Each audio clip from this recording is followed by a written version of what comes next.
Assalamualaikum warahmatullahi wabarakatuh.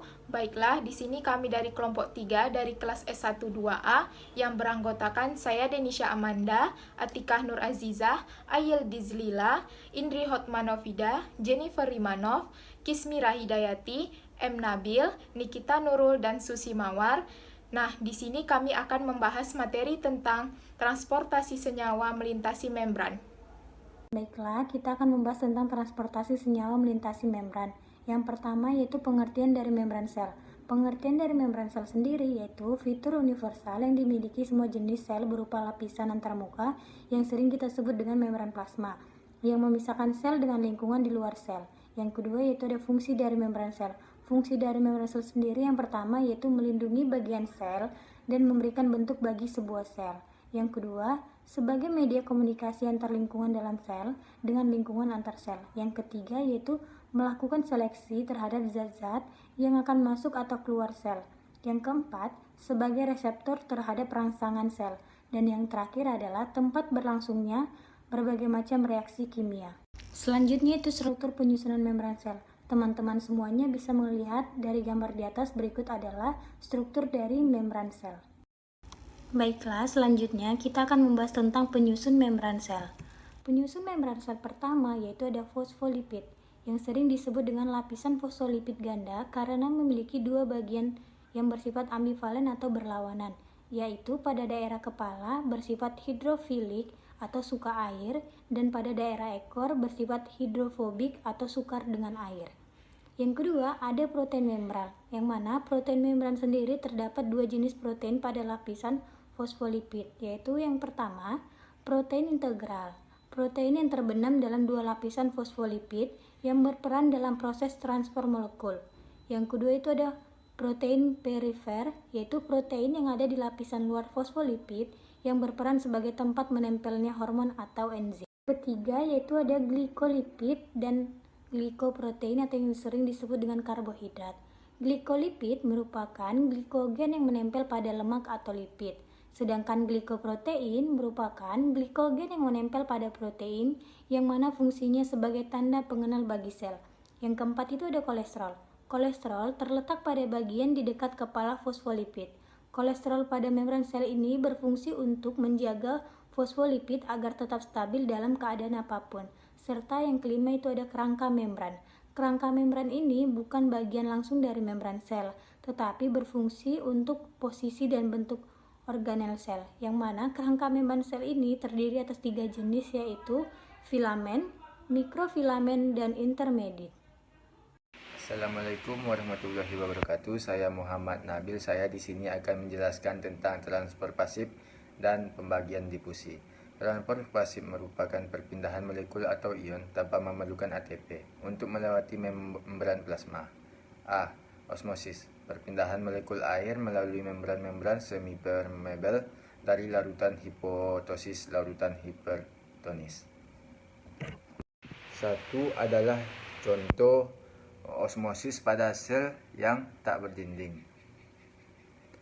Dan yang kedua adalah contoh osmosis pada sel yang berdinding. Faktor yang mempengaruhi osmosis yaitu satu adalah ukuran molekul, dua yaitu adalah kelarutan lipid, tiga luas permukaan membran, empat ketebalan membran, dan yang kelima yaitu adalah suhu. B.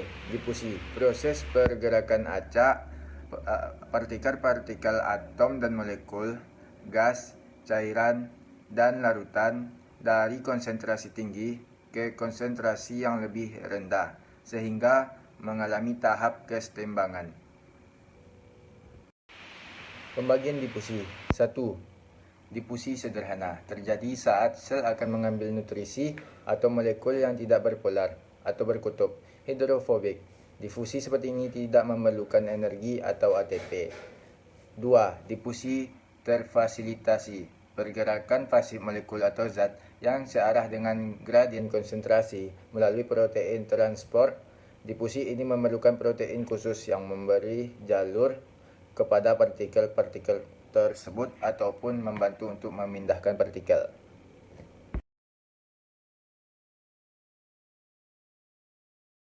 C. Dialisis. Dialisis adalah pemisahan partikel zat terlarut kristaloid seperti ion, glukosa, oksigen dengan berdifusi melalui membran yang permeabel untuk partikel tersebut, tetapi tidak permeabel untuk partikel zat terlarut koloid yang berdiameter 1 nanometer hingga 10 nanometer seperti protein darah. Kemudian yang D. Filtrasi, yaitu kekuatan gerakan air dan molekul yang dapat berdifusi melewati membran plasma akibat tekanan mekanik atau tekanan cairan yang tinggi, misalnya tekanan hidrostatik atau tekanan darah. Tekanan darah menyebabkan terjadinya filtrasi yang melewati pembuluh darah khusus di ginjal sebagai langkah awal produksi urin. Berikutnya adalah transport aktif. Transport aktif memerlukan energi untuk membawa molekul dari satu sisi membran ke membran lainnya. A. Pompa ion. Pompa ion adalah transport ion melewati membran plasma yang melawan gradien konsentrasi. Semua sel memiliki perbedaan energi potensial listrik antara sitoplasma dan lingkungan sekitarnya, yang disebut potensial membran. B. Kotransport. Kotransport adalah suatu zat yang mengaktifkan transport zat lain melewati membran plasma. Kotransport melibatkan dua protein membran. C. Endositosis dan eksositosis. Endositosis dan eksositosis adalah transport makromolekul seperti protein, polisakarida atau asam nukleat dengan membentuk lipatan membran plasma. Yang pertama yaitu endositosis. Endositosis yaitu pengangkutan makromolekul ke dalam sel. Endositosis terdiri atas 3 tipe, yaitu fagositosis, pinositosis, dan endositosis yang diperantai reseptor. Yang kedua yaitu eksositosis. Eksositosis adalah proses pengeluaran zat yang tidak diperlukan di dalam sel melalui membran pada peristiwa sekresi, atau proses pengeluaran zat cair melalui kelenjar. Caranya, zat akan dimasukkan ke dalam vakuola, lalu berjalan menuju tepi sel. Setelah berada di tepi, membran itu akan membuka dan zat-zat tersebut akan keluar dari sel. Sekian dari kelompok 3, semoga apa yang kami sampaikan dapat bermanfaat bagi kita semua. Terima kasih sebelumnya. Wassalamualaikum warahmatullahi wabarakatuh.